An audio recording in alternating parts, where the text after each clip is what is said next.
Yang paling menyakitkan dalam hidupku ternyata bukan kehilangan rumah yang kubangun dari belasan tahun keringatku.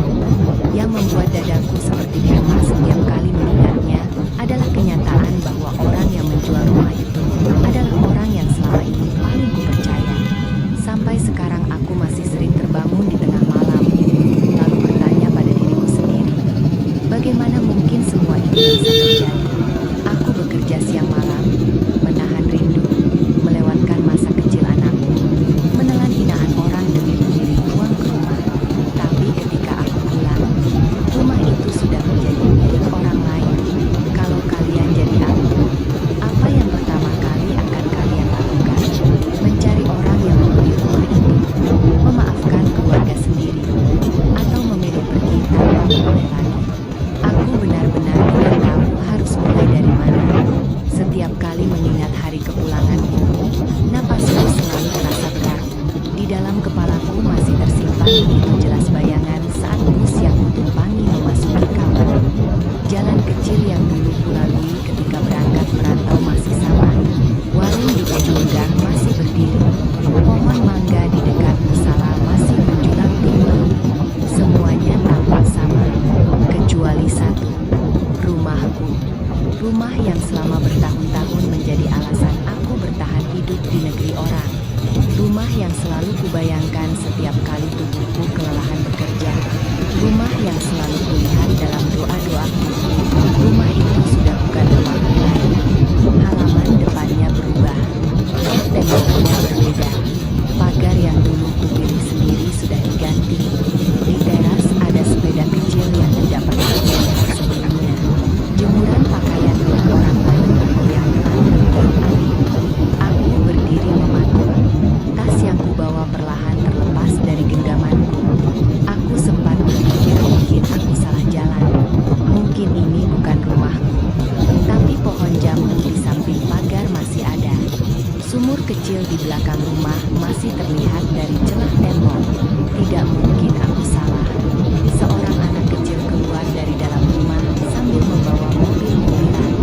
Ia menatapku dengan bingung. Tak lama kemudian seorang perempuan keluar. Maaf, cari siapa? Aku tidak langsung menjawab. Bibirku bergetar. Aku hanya menunjuk rumah itu. Ini rumah siapa?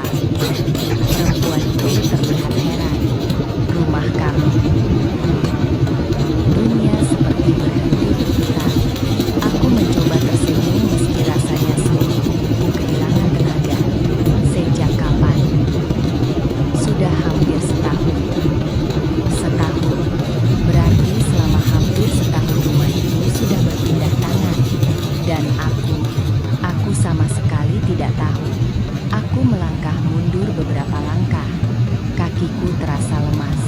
Air mataku jatuh begitu saja tanpa sempat kutahan. Perempuan itu tanpa iba. Ibu tidak apa-apa. Aku ingin menjawab, tetapi suaraku seperti hilang. Yang keluar hanya isak napas yang berusaha ditahan sekuat mungkin. Aku pergi meninggalkan halaman itu tanpa tahu harus kemana. Di sepanjang jalan aku hanya bertanya pada diriku sendiri, kalau rumah itu sudah dijual, kenapa tidak ada satupun orang yang memberitahuku? Belasan tahun sebelumnya, aku berangkat merantau bukan karena ingin kaya. Aku hanya ingin keluargaku hidup bahagia. Saat itu rumah kami masih dikelilingi papan yang mulai lapuk. Kalau hujan turun deras, air masuk dari mana-mana. Atap bocor menjadi hal biasa. Anakku yang masih kecil sering tidur sambil berpindah-pindah tempat mencari sudut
masa depan.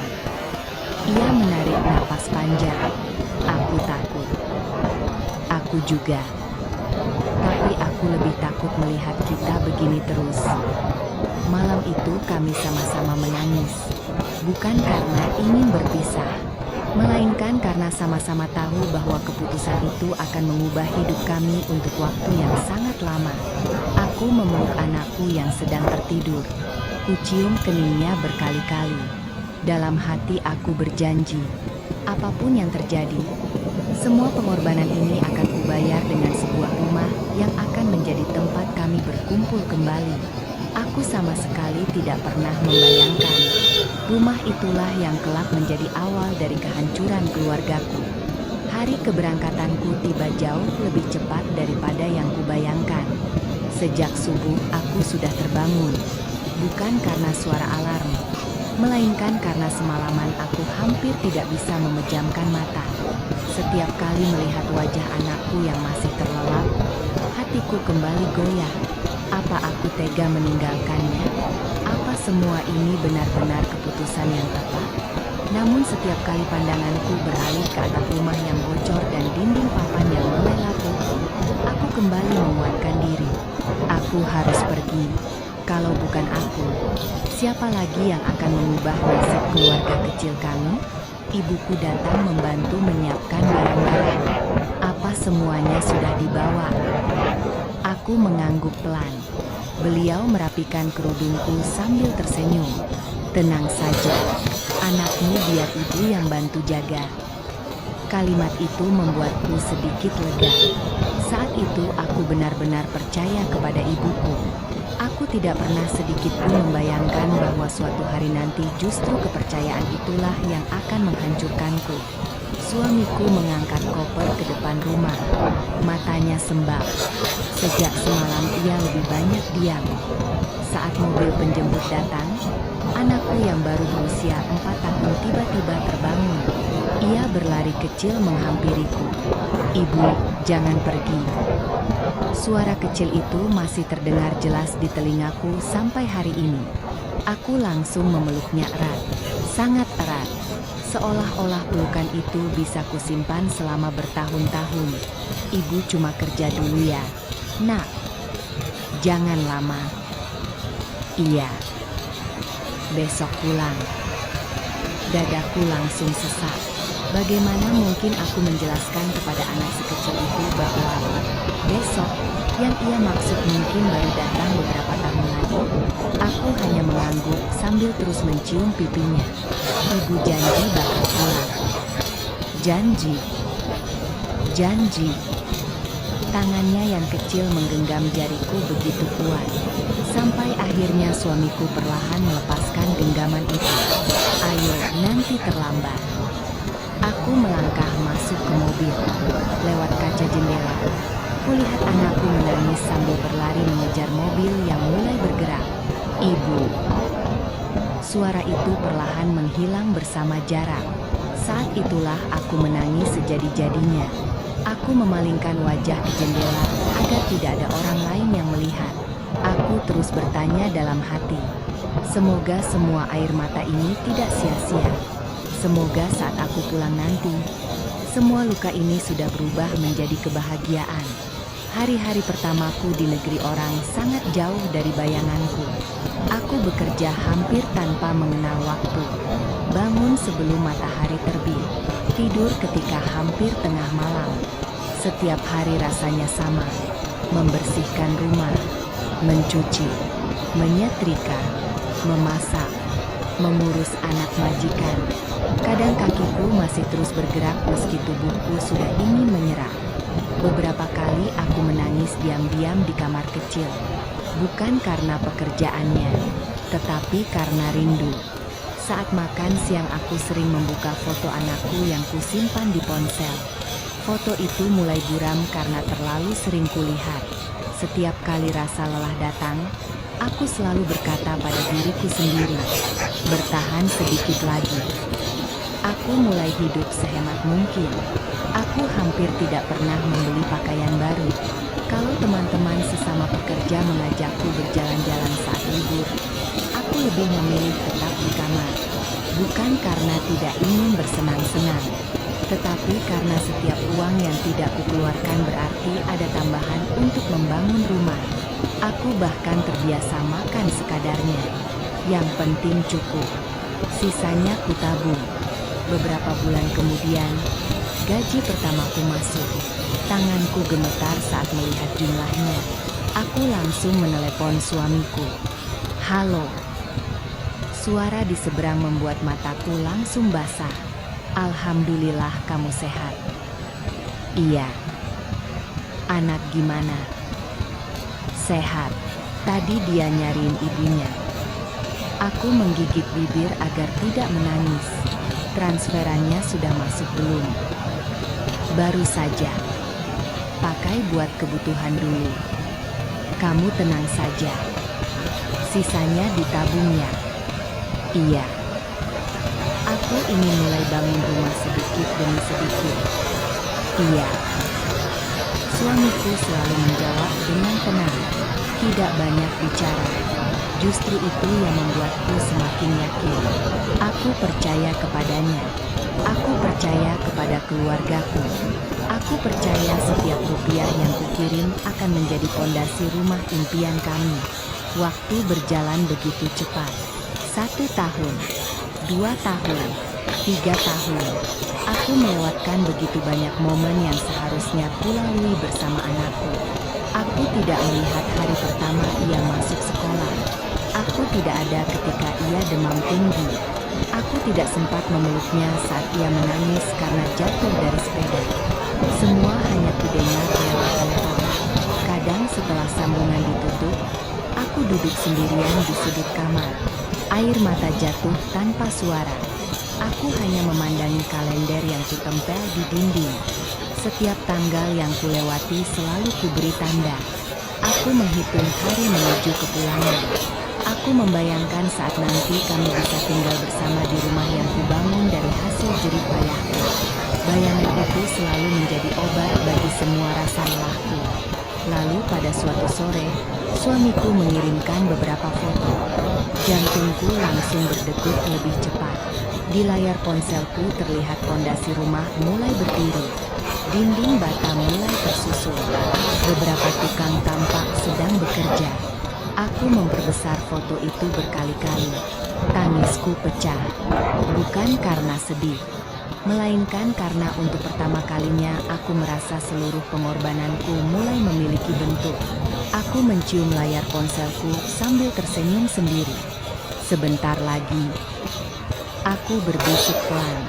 Sebentar lagi kita punya rumah. Saat itu aku tidak tahu. Di balik foto-foto yang membuatku begitu bahagia, ada seseorang yang mulai menghitung berapa harga rumah itu jika suatu hari dijual. Foto-foto pembangunan rumah itu menjadi sumber semangatku setiap kali perutku mulai menyerah. Setiap malam sebelum tidur, aku selalu membukanya satu persatu. Foto pondasi, foto dinding, foto rangka atap, lalu foto ruang tamu yang mulai terlihat bentuknya. Aku sampai hafal setiap sudut rumah itu. Meski aku sendiri belum pernah menginjakkan kaki di dalamnya. Aku sering membayangkan di mana nanti anakku belajar, di mana kami makan bersama, di mana aku dan suamiku duduk menikmati teh hangat setiap sore. Rumah itu bukan sekadar bangunan. Rumah itu adalah semua tahun yang hilang dari hidupku. Semua ulang tahun anakku yang kulewatkan. Semua tangis yang kutahan sendirian. Semua rasa rindu yang kupendam setiap malam. Karena itulah aku tidak pernah mempermasalahkan setiap kali harus bekerja lebih keras. Kalau majikan meminta lembur, aku mengangguk. Kalau harus bangun lebih pagi, aku lakukan. Kalau tubuhku sakit, aku hanya minum obat lalu kembali bekerja. Di kepalaku hanya ada satu tujuan, rumah. Suatu malam, seperti biasa aku menelepon ke rumah. Suamiku mengangkat. Assalamualaikum. Waalaikumsalam. Semuanya sehat. Alhamdulillah. Anak mana? Lagi belajar. Beberapa detik kemudian terdengar suara anakku. Ibu, Senyumku langsung mengembang. Iya, Nak. Ibu kapan pulang? Aku kembali mendapat pertanyaan yang sama. Pertanyaan yang setiap kali kudengar selalu membuat dadaku sesak. Kalau rumah kita sudah selesai. Rumahnya sudah hampir jadi, Bu. Iya. Nanti aku punya kamar sendiri. Iya. Dindingnya warna biru ya? Aku tertawa kecil sambil mengusap air mata yang mulai jatuh. Iya. Ada jendela besar. Iya. Biar aku bisa lihat hujan. Iya. Kalau ibu pulang nanti kita tidur bareng. Tentu. Janji. Janji. Sambungan telepon berakhir. Aku memeluk ponselku erat. Dalam hati aku terus mengulang satu kalimat. Sedikit lagi semua akan selesai. Beberapa minggu kemudian aku mengirim uang lebih banyak dari biasanya. Suamiku sempat bertanya, "Kok banyak?" "Ada bonus. Jangan dipaksakan kerja." "Aku tidak apa-apa. Disimpan juga buat kamu. Aku sudah cukup." Padahal kenyataannya aku sedang menghemat habis-habisan. Aku tidak ingin siapapun tahu. Aku sengaja menyisihkan sebagian besar bonus itu agar rumah bisa segera selesai. Beberapa hari kemudian ibuku menelepon. "Uangnya sudah ibu terima?" "Iya, Bu. Tukangnya minta tambahan biaya." "Oh begitu. Kamu tenang saja. Semua ibu yang urus." "Iya, Bu. Aku percaya." Kalimat itu keluar begitu saja. Aku percaya. Dua kata sederhana yang kelak akan menjadi penyesalan terbesar dalam hidupku. Memasuki tahun kelima, rumah itu akhirnya selesai dibangun. Aku menerima puluhan foto. Halamannya sudah dipasang keramik. Pintu kayu berwarna coklat berdiri kokoh. Jendela-jendelanya lebar seperti yang kuimpikan.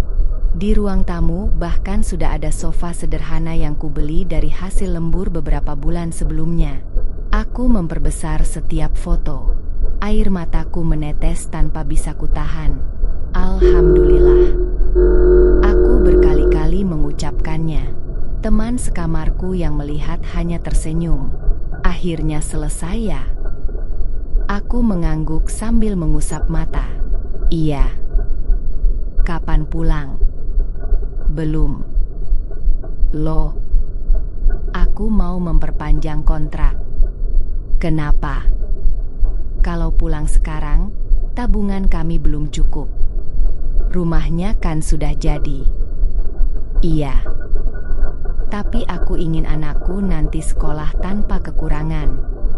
Temanku menghela napas. "Kamu capek terus." Aku tersenyum tipis. "Capek sekarang tidak apa-apa. Nanti kalau pulang pasti bahagia." Aku benar-benar mempercayai kalimatku sendiri. Aku yakin semua rasa lelah itu akan terbayar. Aku bahkan mulai membayangkan masa pensiun. Tidak perlu lagi hidup berjauhan. Pagi membuat sarapan untuk anak. Siang membersihkan rumah. Sore menunggu suami pulang bekerja. Hidup sederhana. Tidak mewah. Asal bersama. Itu sudah lebih dari cukup. Namun perlahan ada sesuatu yang mulai berubah. Awalnya sangat kecil. Sampai nyaris tidak kusadari. Telepon dari rumah mulai semakin jarang. Kalau aku yang menelepon, seringkali tidak diangkat. Kalau akhirnya tersambung, jawabannya selalu singkat. "Semua baik. Jangan khawatir. Lagi sibuk." Aku mencoba berpikir positif. Mungkin mereka memang sedang banyak pekerjaan. Mungkin sinyal sedang buruk. Mungkin anakku sedang sekolah. Aku terus mencari alasan agar hatiku tetap tenang. Sampai suatu malam, aku meminta suamiku mengirim foto terbaru rumah. Biasanya ia langsung mengirim. Tetapi malam itu berbeda. "Iya, nanti." Besoknya tidak ada foto. Lusa juga tidak ada. Seminggu berlalu. Aku kembali bertanya, rumahnya gimana?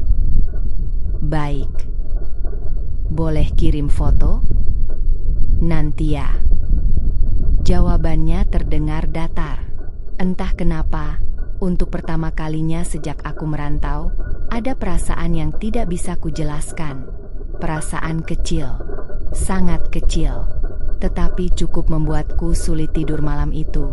Aku belum tahu apa yang sebenarnya sedang terjadi. Yang ku tahu hanya satu, orang-orang yang selama ini selalu terbuka kepadaku, mendadak seperti sedang menyembunyikan sesuatu. Aku mencoba mengusir perasaan itu. Barangkali aku hanya terlalu lelah. Sudah hampir 6 tahun aku hidup jauh dari rumah. Bekerja dari pagi sampai malam bisa saja membuat pikiranku mulai dipenuhi prasangka. Aku terus meyakinkan diriku sendiri. Tidak mungkin keluargaku menyembunyikan sesuatu. Tidak mungkin suamiku berbohong. Tidak mungkin ibuku melakukan sesuatu tanpa memberitahuku. Aku terus mengulang kalimat itu sampai akhirnya aku sendiri hampir mempercayainya. Namun kenyataannya, semakin hari, keanehan itu justru semakin banyak. Biasanya setiap akhir bulan aku selalu meminta rincian pengeluaran pembangunan rumah. Bukan karena aku tidak percaya. Aku hanya ingin tahu uang hasil kerja kerasku dipakai untuk apa saja.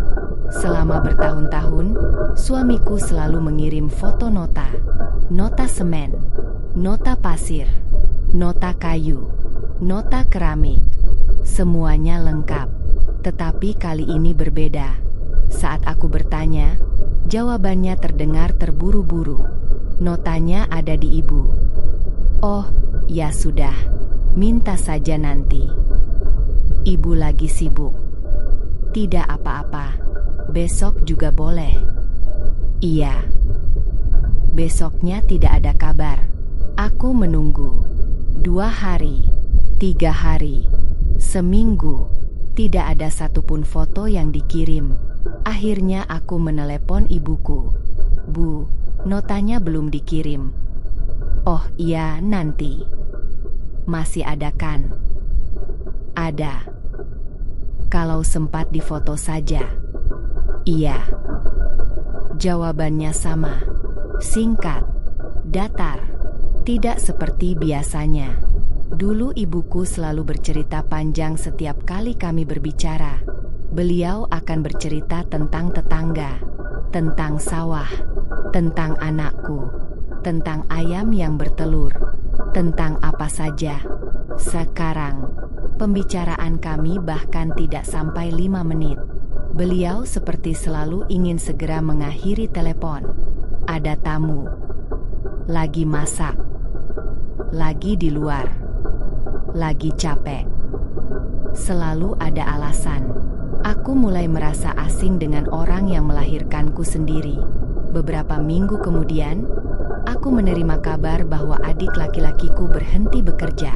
Aku mengetahuinya bukan dari keluarga, melainkan dari seorang teman sekampung yang juga bekerja di negara yang sama denganku. Kamu sudah dengar? Dengar apa? Adikmu katanya sudah keluar dari tempat kerja. Aku terdiam. Serius? Iya. Kok aku tidak tahu? Kirain kamu sudah dikasih tahu. Sepanjang malam pikiranku tidak tenang. Aku langsung menelepon rumah. Yang mengangkat ibuku. Bu, katanya Dimas berhenti kerja. Oh, iya. Iya. Kenapa tidak bilang? Takut kamu kepikiran. Kenapa dia keluar? Cuma capek. Sudah dapat kerja lagi? Belum. Aku menarik napas panjang. Kalau butuh bantuan bilang saja. Iya. Jangan sampai dia pinjam uang sembarangan. Iya. Pembicaraan selesai, tetapi hatiku justru semakin gelisah. Entah kenapa aku merasa ibuku menjawab terlalu cepat. seolah-olah sudah menyiapkan jawaban sebelum aku bertanya. Beberapa hari setelah itu, suamiku menelepon lebih dulu. Hal yang jarang terjadi. Biasanya akulah yang selalu menghubungi lebih dahulu. Assalamualaikum. Waalaikumsalam. Kamu sehat? Alhamdulillah. Ada apa? Tidak. Suaramu aneh. Hanya capek. Aku mengenal suamiku. Terlalu mengenalnya. Saat ia benar-benar lelah, suaranya tetap tenang. Tetapi kali ini, ada keraguan. Seolah ada sesuatu yang ingin diucapkan tetapi tidak berani keluar. Kamu lagi ada masalah? Tidak. Yakin? Iya. Dengan anak bagaimana? Baik. Dengan ibu? Baik. Dengan rumah? Beberapa detik tidak ada jawaban. Aku sampai melihat layar ponsel, memastikan sambungan belum terputus. Halo. Iya. Rumah kenapa? Tidak apa-apa. Kok diam? Tidak, cuma apa? Tidak jadi. Dadaku mulai berdebar. Ada yang rusak? Tidak. Atau ada biaya lagi? Bukan. Lalu, suamiku menarik napas panjang. Suara napasnya terdengar jelas di telepon. Aku nanti cerita kalau kamu pulang. Kalimat itu membuat bulu kuduku meremang. Kenapa harus nanti? Supaya kamu tidak kepikiran. Justru sekarang aku kepikiran. Ia kembali diam. Lama sekali. Lalu berkata pelan, "Percayalah sama aku." Kalimat yang seharusnya membuatku tenang, justru membuat rasa takutku semakin besar. Karena selama bertahun-tahun kami tidak pernah menyimpan rahasia sebesar apapun. Untuk pertama kalinya dalam pernikahan kami, aku merasa suamiku sedang menyembunyikan sesuatu. Dan aku sama sekali tidak tahu, apakah ia sedang berusaha melindungiku, atau justru sedang menyembunyikan pengkhianatan yang akan menghancurkan seluruh hidupku. Malam itu aku tidak bisa tidur. Kalimat terakhir suamiku terus berputar di kepalaku. Percayalah sama aku. Semakin kupikirkan, semakin terasa aneh. Selama hampir 6 tahun kami menjalani hubungan jarak jauh, tidak pernah sekalipun ia menggantung pembicaraan seperti itu. Kalau ada masalah uang, ia akan bercerita. Kalau anak sakit, ia akan langsung menelepon. Kalau ibuku marah karena sesuatu, ia juga selalu jujur. Tapi kali ini, ia memilih diam. Dan diamnya terasa jauh lebih menakutkan daripada kabar buruk apapun. Aku bangun sebelum alarm berbunyi. Hari itu pekerjaanku terasa lebih berat dari biasanya. Beberapa kali majikanku memanggil namaku karena aku melamun. "Apa kamu sakit?" Aku langsung menggeleng. "Tidak, Bu. Kalau capek, istirahat sebentar." "Iya." Padahal yang lelah bukan tubuhku, melainkan pikiranku. Setiap menyapu lantai, bayanganku kembali ke rumah. Setiap mencuci piring, aku membayangkan wajah suamiku. Setiap melihat jam dinding, aku menghitung selisih waktu dengan kampung. Aku ingin segera menelepon lagi. Tapi aku takut. Takut mendengar jawaban yang tidak ingin kudengar. 2 hari kemudian aku akhirnya memberanikan diri menelepon anakku. Ia yang mengangkat telepon lebih dulu. "Ibu." "Iya, Nak." "Kapan pulang?" "Sebentar lagi." "Serius?" "Iya." "Aku kangen." "Ibu juga." Kami tertawa kecil. Beberapa menit kami hanya bercerita tentang sekolahnya, tentang nilai ulangannya, tentang teman-temannya. Hatiku sedikit lebih tenang. Lalu tanpa sengaja aku bertanya, "Rumah kita gimana?" Anakku terdiam beberapa detik. Lalu terdengar suara seseorang di belakang. "Sudah, sini teleponnya." Itu suara ibuku. Tak lama kemudian telepon berpindah tangan. "Iya, ada apa?" "Bu, tadi aku cuma tanya rumah." "Rumah baik." "Kok anak tadi diam?" "Dia lagi main." "Tapi tadi..." "Kamu terlalu banyak mikir."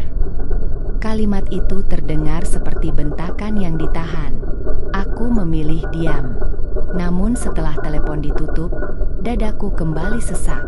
Anakku biasanya selalu antusias kalau membicarakan rumah. Hari itu justru memilih diam. Seolah-olah ia takut mengatakan sesuatu. Seminggu kemudian, seorang tetangga lama menghubungiku lewat media sosial. Namanya Bu Rini. Beliau sudah mengenalku sejak kecil. Awalnya kami hanya saling bertanya kabar.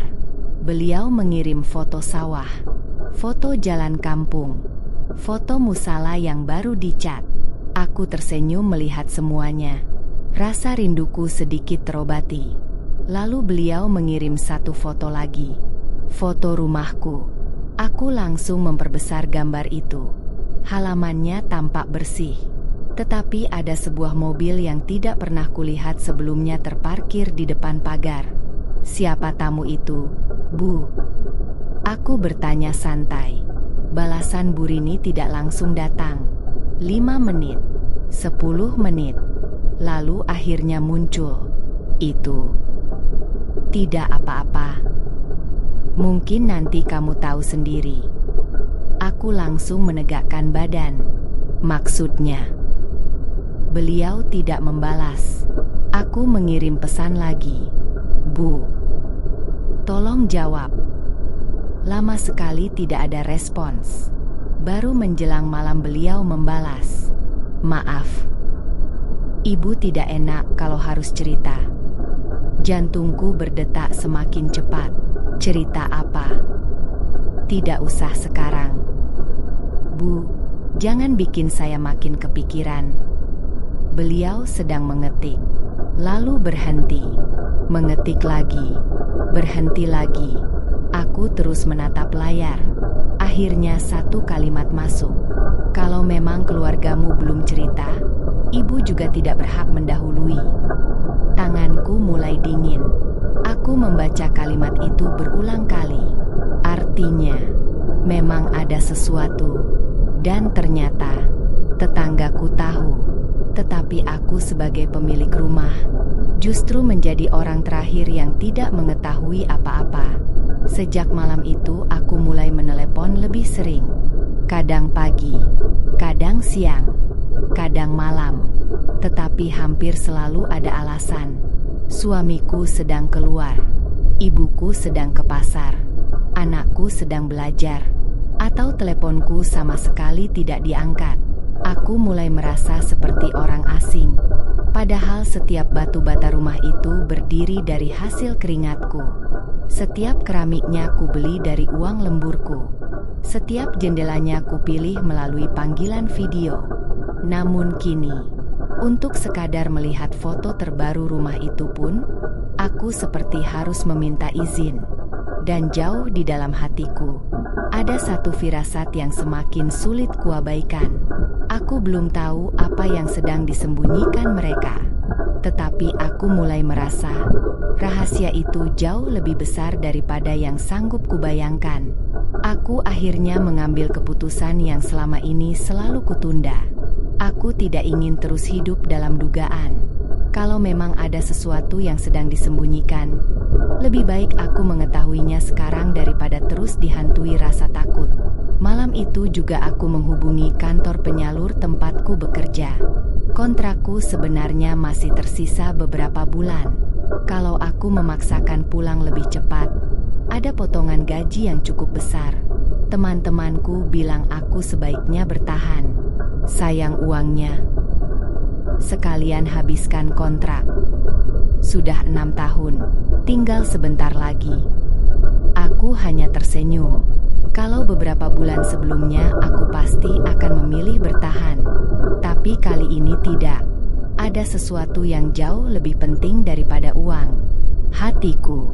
Aku ingin memastikan keluargaku baik-baik saja. Aku ingin melihat rumah yang selama ini hanya kulihat lewat foto. Dan aku ingin menghapus semua prasangka buruk yang terus memenuhi kepalaku. Dalam hati aku masih berharap. Semoga aku hanya terlalu banyak berpikir. Semoga semua ini memang hanya salah paham. Beberapa minggu kemudian, hari kepulanganku tiba. Pesawat yang kutumpangi mendarat menjelang sore. Begitu keluar dari bandara, udara Indonesia langsung menyambutku. Hangat, lembab, dan entah kenapa, membuat mataku berkaca-kaca. Aku akhirnya pulang. Selama perjalanan menuju kampung, aku tidak berhenti tersenyum. Di dalam tas, aku membawa banyak oleh-oleh. Baju baru untuk anakku. Jam tangan sederhana untuk suamiku. Kerudung yang kupilih sendiri untuk ibuku. Mainan kecil untuk keponakan. Aku bahkan membeli satu set piring cantik.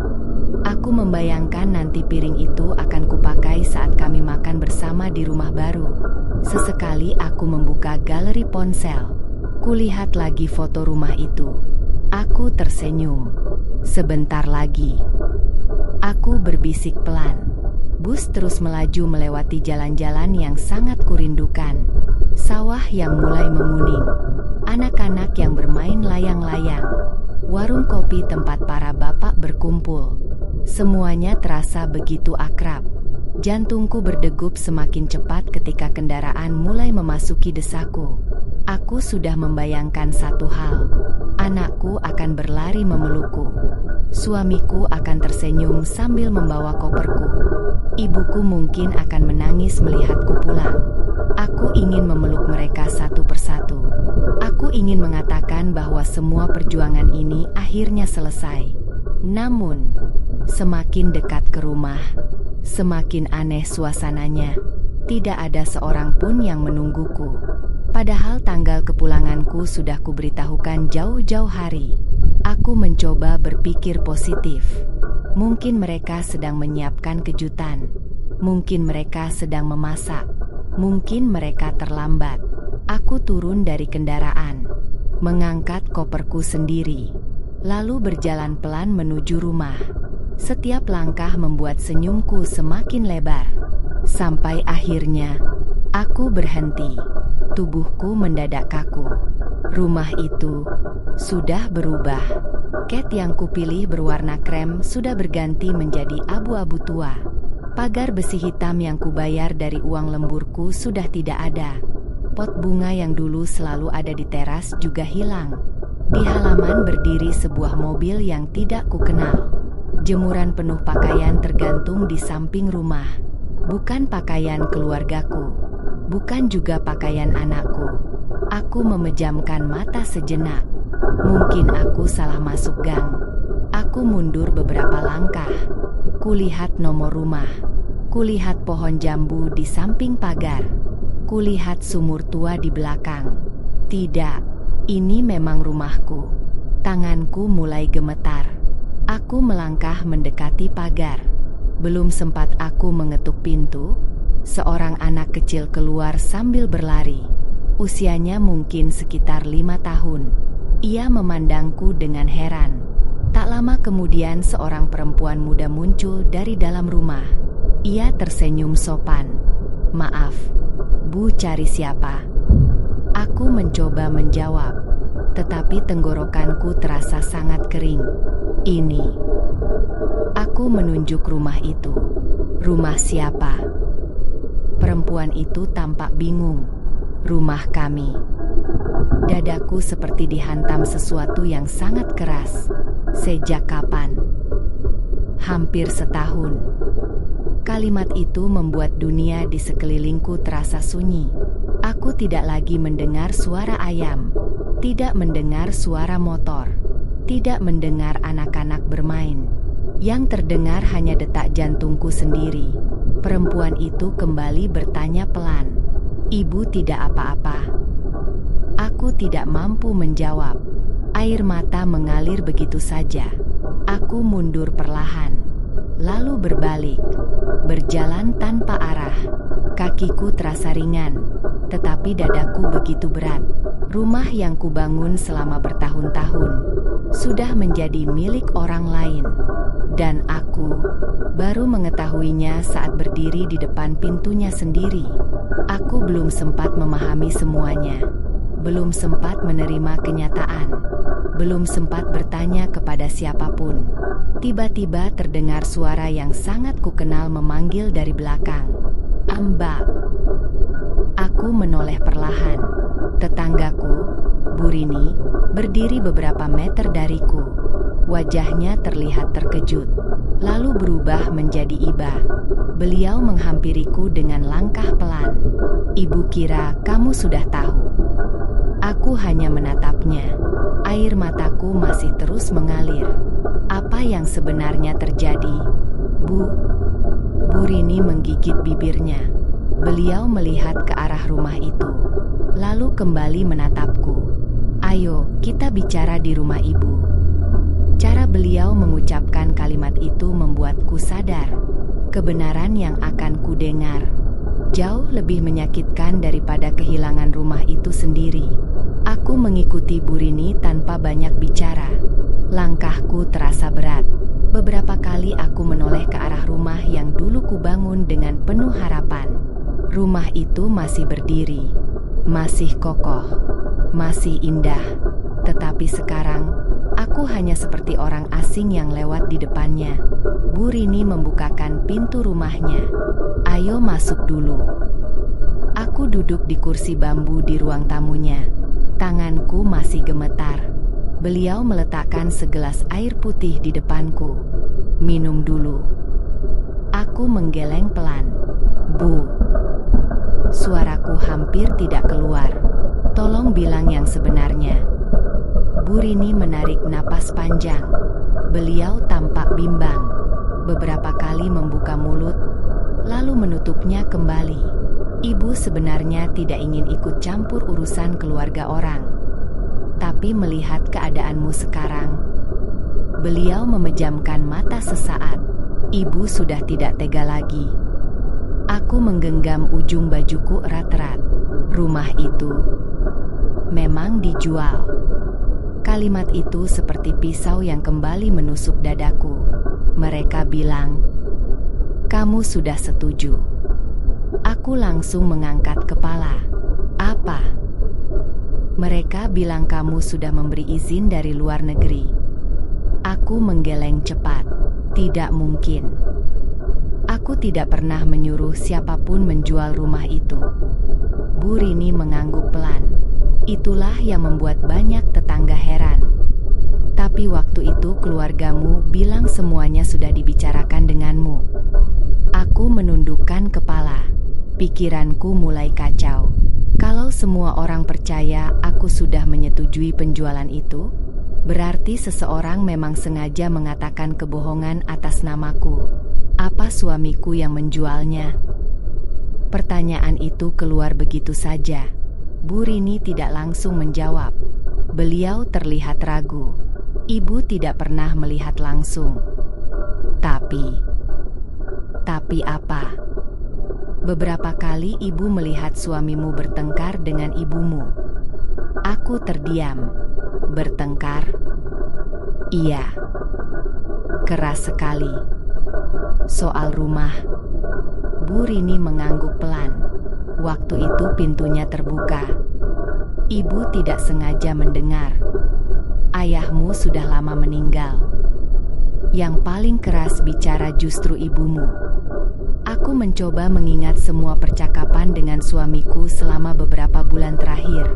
Nada suaranya, keraguannya, kalimatnya yang selalu menggantung. "Aku nanti cerita kalau kamu pulang." Mendadak semuanya terasa berbeda. Jangan-jangan ia memang ingin mengatakan sesuatu, tetapi tidak pernah diberi kesempatan. Apa suamiku setuju menjual rumah itu? Bu Rini menghela napas. "Yang ibu lihat?" "Tidak." Aku langsung menatap beliau. Maksudnya, suamimu pernah keluar rumah sambil marah. Ibu sempat dengar dia bilang. Beliau berhenti sejenak. Rumah itu hasil kerja istri saya. Saya tidak mau menjualnya. Aku mematung. Air mataku kembali mengalir. Kalimat itu terus bergema di kepalaku. Rumah itu hasil kerja istriku. Aku tidak mau menjualnya. Kalau begitu, selama ini aku salah? Aku sudah berkali-kali mencurigai suamiku. Aku bahkan sempat berpikir dialah yang mengkhianatiku. Padahal, bisa jadi ia justru orang yang paling keras mempertahankan rumah itu. Dadaku semakin sesak. Kalau bukan suamiku, lalu siapa? Bu Rini kembali berbicara dengan suara pelan. Setelah pertengkaran itu, ibu tidak pernah lagi melihat suamimu ikut mengurus penjualan rumah. Yang sering datang justru adikmu, Dimas. Iya. Dia sering membawa beberapa orang. Kadang sore, kadang malam. Beberapa kali ada mobil berhenti di depan rumah. Mereka masuk, lalu keluar sambil melihat-lihat halaman. Aku mulai mengingat percakapan terakhir dengan ibuku tentang Dimas yang berhenti bekerja, tentang jawaban-jawaban yang selalu dihindari, tentang foto rumah yang tak pernah lagi dikirim. Semua potongan kejadian perlahan mulai tersusun, tetapi masih ada satu bagian yang hilang, bagian paling penting. Siapa yang akhirnya mengambil keputusan menjual rumah itu? Saat aku masih tenggelam dalam pikiranku, terdengar suara langkah kaki tergesa-gesa dari luar. Bu Rini menoleh ke arah jendela. Wajahnya langsung berubah. Embak. Beliau berbisik pelan. Sepertinya suamimu sudah tahu kamu pulang. Aku ikut menoleh. Di kejauhan, kulihat suamiku berlari ke arah rumah Bu Rini dengan wajah pucat. Tatapannya penuh panik. Seolah-olah ada sesuatu yang sangat ingin ia jelaskan sebelum aku mendengar semuanya dari orang lain. Suamiku berhenti tepat di depan pintu rumah Bu Rini. Napasnya terengah-engah. Bajunya masih dipenuhi debu, seolah ia berlari tanpa sempat memikirkan apapun. Saat mata kami bertemu, ia langsung menundukkan kepala. Tidak ada senyum, tidak ada pelukan. Padahal itulah yang selama bertahun-tahun kubayangkan setiap kali membayangkan kepulanganku. Aku ingin berlari memeluknya. Aku ingin menangis di bahunya. Aku ingin mengatakan kalau akhirnya semua perjuangan kami selesai. Tapi kenyataannya, kami berdiri saling berhadapan seperti dua orang asing yang dipisahkan oleh rahasia yang terlalu besar. Ia membuka mulut, namun suaranya tercekat. Aku mengusap air mata yang terus mengalir. Kenapa? Hanya satu kata itu yang mampu keluar dari bibirku. Kenapa rumah kita dijual? Suamiku memejamkan mata.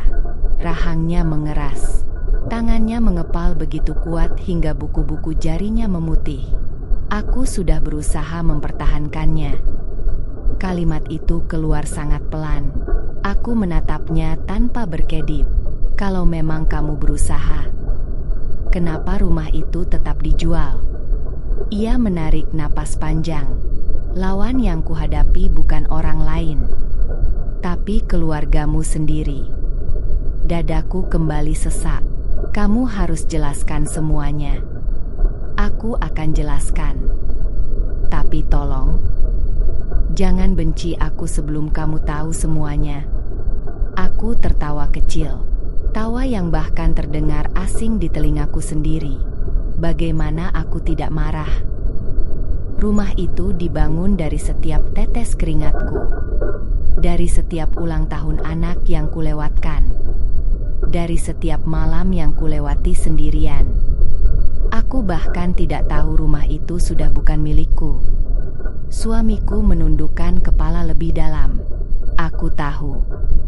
Aku gagal menjaganya. Tapi aku tidak pernah menjualnya. Aku menatap wajahnya lama. Selama kami menikah, aku tahu satu hal tentang suamiku. Ia bukan orang yang pandai berbohong. Kalau ia berbohong, matanya tidak akan berani menatapku. Hari itu, ia memang tidak berani menatapku. Tetapi entah kenapa, aku justru merasa bukan karena ia sedang menyembunyikan kesalahan, melainkan karena ia sedang memikul rasa bersalah. Dua hal itu ternyata sangat berbeda. Apa yang sebenarnya terjadi? Ia duduk perlahan di kursi kayu. Tangannya mengusap wajah berkali-kali. Semuanya dimulai setelah Dimas kehilangan pekerjaan. Aku langsung teringat ucapan ibuku beberapa bulan lalu. Katanya hanya capek. Katanya nanti juga dapat kerja lagi. Ternyata, masalahnya jauh lebih besar. Dia bukan cuma berhenti kerja. Kemudian, dia punya banyak utang. Utang apa? Suamiku terdiam beberapa saat. Pinjaman online. Aku membeku. Berapa? Aku juga tidak tahu pasti. Tapi penagih utangnya sering datang. Jantungku berdetak semakin cepat. Kenapa tidak ada yang bilang padaku? Aku mau bilang. Lalu kenapa tidak bilang?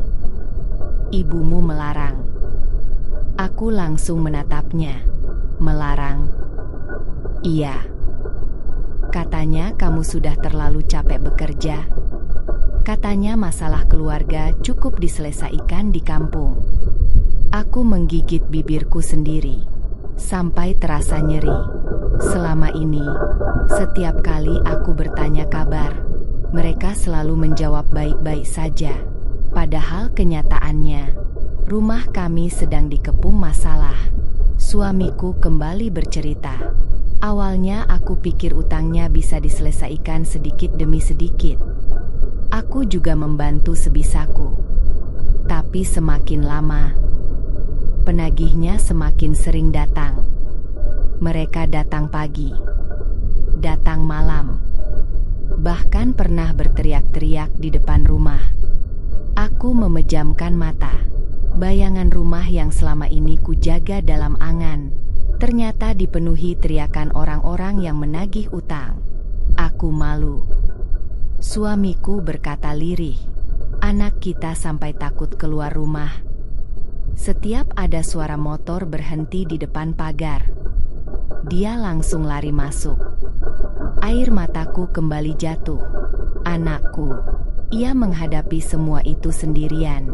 Sementara aku masih sibuk bermimpi tentang kepulangan yang indah.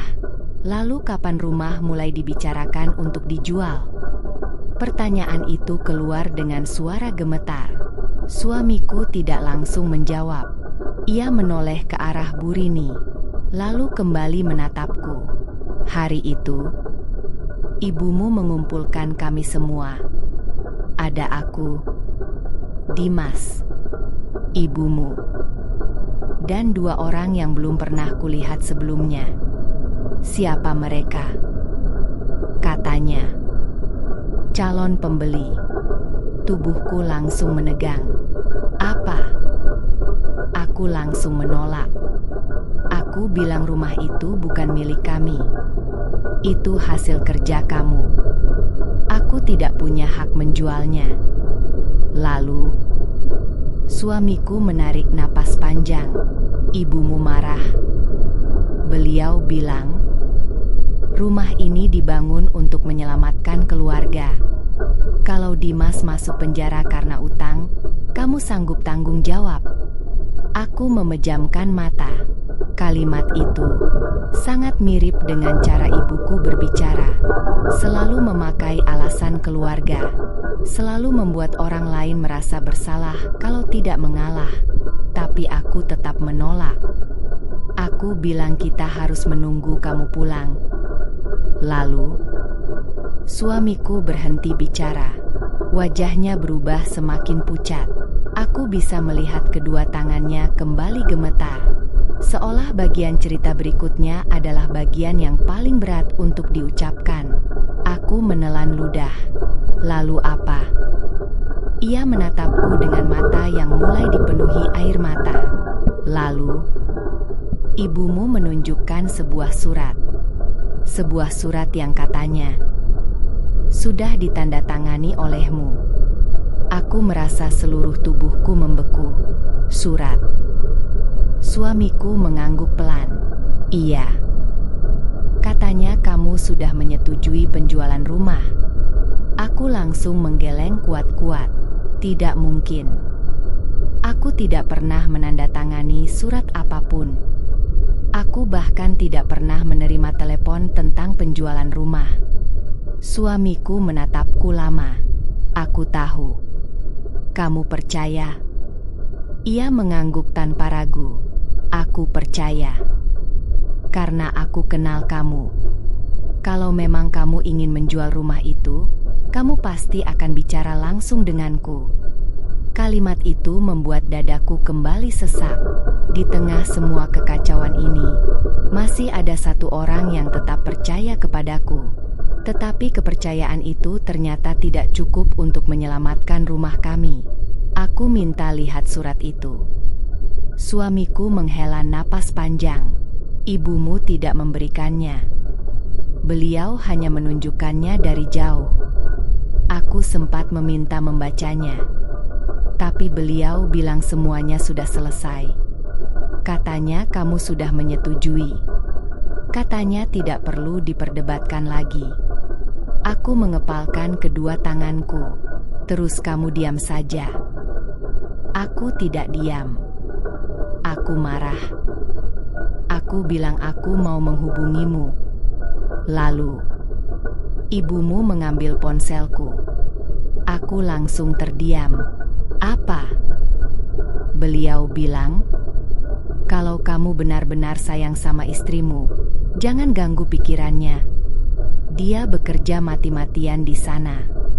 Biar urusan ini kami yang selesaikan." Aku memejamkan mata. Kalimat itu terdengar begitu masuk akal. Kalimat yang dibungkus dengan alasan kasih sayang. Padahal, di balik alasan itu, ada keputusan besar yang diambil tanpa sepengetahuanku. Aku tetap bersikeras ingin meneleponmu. Tapi Dimas ikut bicara. Apa katanya?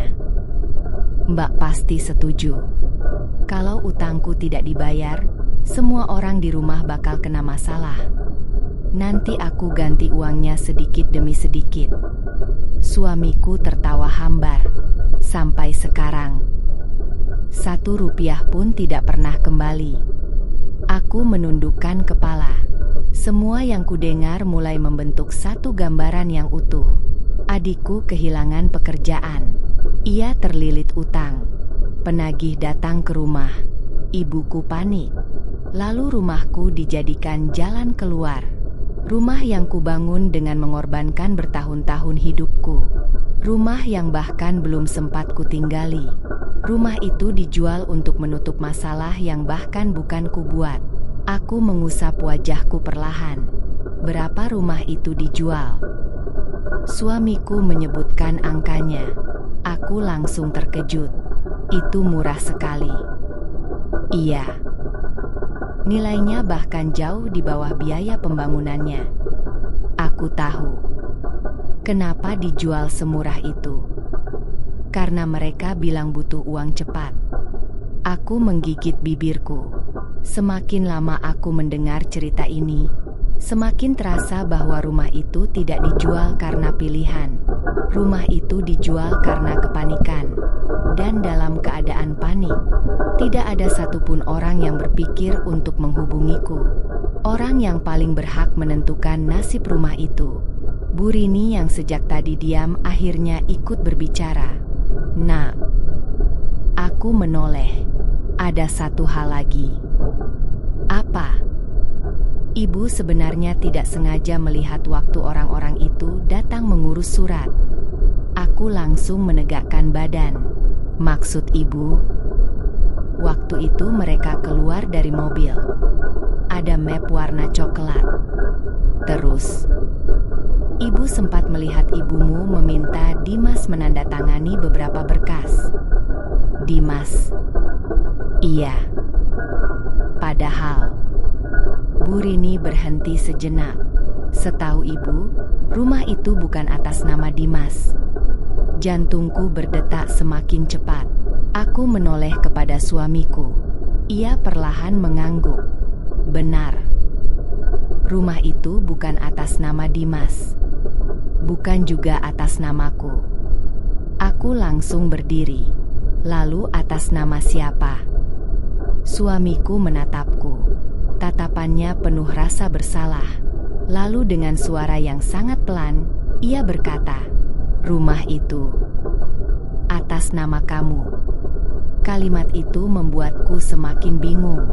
Kalau rumah itu memang atas namaku, kalau aku tidak pernah menjualnya, kalau aku tidak pernah menandatangani surat apapun, lalu tanda tangan siapa yang dipakai untuk memindahkan hak milik rumahku? Aku tidak sanggup berkata apa-apa. Rumah itu atas namaku.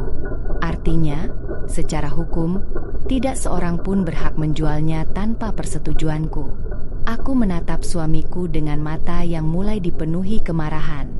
Kalau begitu, bagaimana rumah itu bisa berpindah tangan? Suamiku menggeleng pelan. Itulah yang juga ingin ku ketahui. Aku sempat bertanya. Tapi setiap kali aku bertanya, ibumu selalu bilang semuanya sudah beres. Aku menarik napas panjang. Dadaku terasa sesak. Selama ini aku selalu percaya bahwa surat-surat rumah aman. Aku bahkan sengaja membuat rumah itu atas namaku, bukan karena tidak percaya kepada suamiku, melainkan agar jika suatu hari terjadi sesuatu padaku, hak rumah itu jelas untuk anakku. Keputusan yang dulu kuanggap paling aman, ternyata tetap tidak mampu melindungi rumah itu. Di mana sertifikatnya sekarang? Aku bertanya pelan. Suamiku menundukkan kepala. Itu juga hilang. Hilang. Ibumu bilang sertifikat dipakai untuk proses balik nama. Lalu setelah itu, beliau bilang sudah diserahkan. Ke siapa? Tidak pernah dijelaskan. Aku menutup wajahku dengan kedua tangan. Semuanya terasa semakin rumit. Sertifikat tidak ada. Surat persetujuan yang katanya ku tanda tangani juga tidak pernah kulihat. Tidak ada satupun bukti yang pernah diperlihatkan kepadaku. Yang ada hanya cerita. Cerita yang berbeda dari setiap orang. Aku ingin bertemu ibu. Suamiku langsung mengangkat kepala. Sekarang? Iya. Tunggu dulu. Kenapa harus menunggu? Kondisinya sedang tidak baik. Aku tersenyum pahit. Kondisiku juga tidak baik. Aku baru tahu rumahku hilang. Aku baru tahu hidupku diputuskan tanpa izinku. Aku sudah terlalu lama menunggu. Suamiku terdiam. Ia tahu aku tidak akan berubah pikiran. Bu Rini memegang lenganku pelan. "Nak, coba bicara baik-baik. Aku tidak ingin bertengkar. Aku hanya ingin mendengar kejujuran." Kalimat itu keluar lirih. Selama bertahun-tahun aku tidak pernah meminta balasan atas semua pengorbananku. Aku hanya meminta satu hal. Kejujuran. Kalau sejak awal mereka mengatakan Dimas terlilit utang, mungkin aku akan membantu. Kalau sejak awal mereka mengatakan keluarga sedang kesulitan, aku pasti mencari jalan. Tetapi mereka memilih menyembunyikannya, lalu mengambil keputusan terbesar dalam hidupku tanpa sepengetahuanku. Itulah yang tidak sanggup kuterima. Kami bertiga berjalan menuju rumah ibuku. Semakin dekat langkahku ke rumah itu, semakin cepat detak jantungku. Rumah yang dulu selalu membuatku merasa tenang, kini justru terasa asing. Pintu depan terbuka. Ibuku sedang duduk di ruang tamu. Saat melihatku, beliau langsung berdiri. Matanya membesar. "Kamu?" Aku mengangguk pelan. "Iya, Bu." Beliau berjalan cepat menghampiriku. Tangannya ingin memelukku. Namun aku mundur satu langkah. Untuk pertama kalinya sejak aku masih kecil, aku menghindari pelukan ibuku sendiri. Beliau terdiam. Tangannya perlahan turun. "Kamu sudah sampai?" "Iya." "Kok tidak bilang?" Aku tersenyum tipis, supaya aku bisa melihat sendiri apa yang sebenarnya terjadi. Wajah ibuku langsung berubah. Beliau melirik ke arah suamiku, lalu ke arah Bu Rini. Tatapannya mulai gelisah. "Apa maksudmu?" Aku menahan air mata yang kembali menggenang. "Rumahku. Kenapa dijual?" Ruangan itu mendadak sunyi. Ibuku tidak langsung menjawab. Beliau memalingkan wajah, menghela napas, lalu berkata pelan, "Kita bicarakan baik-baik." "Tidak. Kita bicara sekarang. Semuanya. Tidak ada lagi yang disembunyikan." Ibuku masih tetap diam. Beberapa detik berlalu. Lalu beliau duduk perlahan. Tangannya saling menggenggam. Aku melihat jemarinya sedikit gemetar. Seolah-olah beliau tahu rahasia yang selama ini disimpannya akhirnya tidak mungkin lagi dipertahankan. Belum sempat beliau berbicara, terdengar suara motor berhenti di depan rumah. Seorang pria turun sambil membawa sebuah map plastik berwarna biru. Begitu melihatku, wajahnya langsung pucat. Aku mengenalnya. Dia adalah Pak Hendra, notaris yang dulu mengurus pembuatan sertifikat rumahku. Ia memandangku beberapa saat, lalu menatap ibuku. Dengan suara pelan, ia berkata, "Bu, saya rasa semuanya memang sudah waktunya dijelaskan." Ucapan itu membuat darahku seperti berhenti mengalir. Kalau sampai notaris datang membawa map dokumen, berarti jawaban yang selama ini kucari akhirnya ada di dalam map itu.